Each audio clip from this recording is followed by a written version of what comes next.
তাহলে এবার ইন্ডিয়াতে থাকা কঠিন হয়ে পড়েছে হাসিনার জন্য। অন্য দেশে আশ্রয় না পেলে তখন কি করবেন তিনি? অন্যদিকে 14 বছরে গবেষণা হয়েছে মাত্র একটি, কিন্তু যেই পরিমাণ টাকা খরচ হয়েছে সেটা জানলে অবাক হবেন। অ্যান্ড সেই সাথে 4 মাসে কত হাজার কোটি টাকা কমিয়ে আনা হলো দেশের উন্নয়নের খরচ। প্রথমে আসি শেখ হাসিনার কাছে।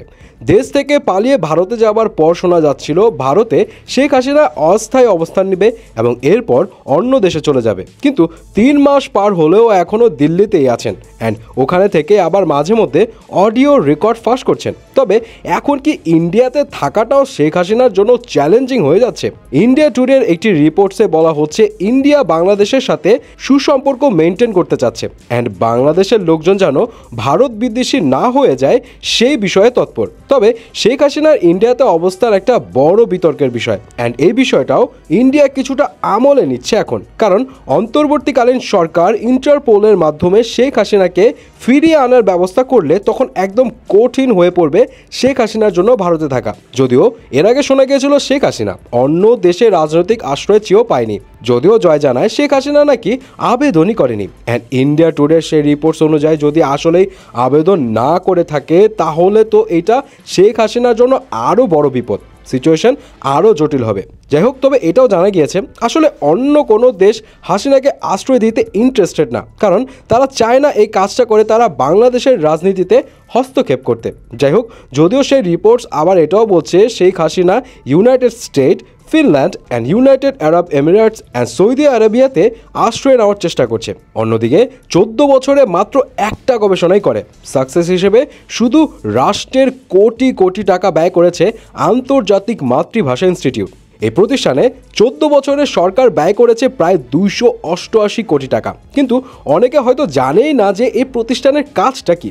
1999 সালে 21শে ফেব্রুয়ারিকে আন্তর্জাতিক মাতৃভাষা দিবস হিসেবে ঘোষণা করলে বাংলাদেশ সরকার একটি আন্তর্জাতিক মাতৃভাষা চর্চা ও গবেষণা কেন্দ্র স্থাপনের সিদ্ধান্ত নেয়, যেটা 2000 সালে অনুমোদন পায়। অ্যান্ড 2010 সালের 21শে ফেব্রুয়ারি প্রতিষ্ঠানটি উদ্বোধন করা হয়, যাদের মূল কাজ হলো পৃথিবীর বিভিন্ন দেশ ও ক্ষুদ্র জাতিগুলোর ভাষা সংগ্রহ, সংরক্ষণ, এই সংক্রান্ত গবেষণা ও প্রশিক্ষণ কার্যক্রম পরিচালনা করা। তবে বিগত সরকারের বিভিন্ন সুবিধাতেই এই ইনস্টিটিউটের তেমন কোনো কাজ আর আগায়নি।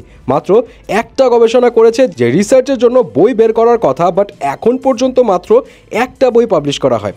বাট তার পরিবর্তে উল্টো প্রতি বছর সরকারকে 8 কোটি টাকা গুনতে হয়। যাই হোক, তবে অন্তর্বর্তীকালীন সরকার গঠনের পরে এই 4 মাসে উন্নয়ন ব্যয় কমেছে 10,000 কোটি টাকা। মিডিয়া রিপোর্টস থেকে জানা যায় 2023-24 অর্থ বছরে একই সময় 31,692 কোটি টাকা উন্নয়ন ব্যয় হয়েছিল। তবে 24-25 অর্থ বছরে এই 4 মাসে উন্নয়ন ব্যয় হয়েছে 21,978 কোটি টাকা, মানে গত বছরের থেকে 10,000 কোটি টাকা উন্নয়ন ব্যয় কমেছে। আইএমডি সূত্র মতে গত 4 মাসে এডিপি বাস্তবায়নে অভ্যন্তরীণ উৎস থেকে 11,798 কোটি টাকা, বিদেশি ঋণের 8,210 কোটি টাকা অ্যান্ড বাস্তবায়নকারী সংস্থার নিজস্ব তহবিল থেকে 1,970 কোটি টাকা খরচ হয়েছে। বাট গত বছর সরকারি তহবিল থেকে মন্ত্রণালয় ও বিভাগগুলো 18,813 কোটি টাকা ব্যয় করেছিল। সো চলতি অর্থ বছরে এই ব্যয় কমেছে প্রায় 7,000 কোটি টাকা। যেহেতু অন্তর্বর্তীকালীন সরকারের বয়স 3 মাস হয়েছে, সেহেতু সেই দিক থেকে এই অতিরিক্ত উন্নয়ন ব্যয় কমানো এইটা সরকারের একটা সফল পদক্ষেপ বলা যায়। এই বিষয়ে আপনার কি মতামত জানাবেন কিন্তু।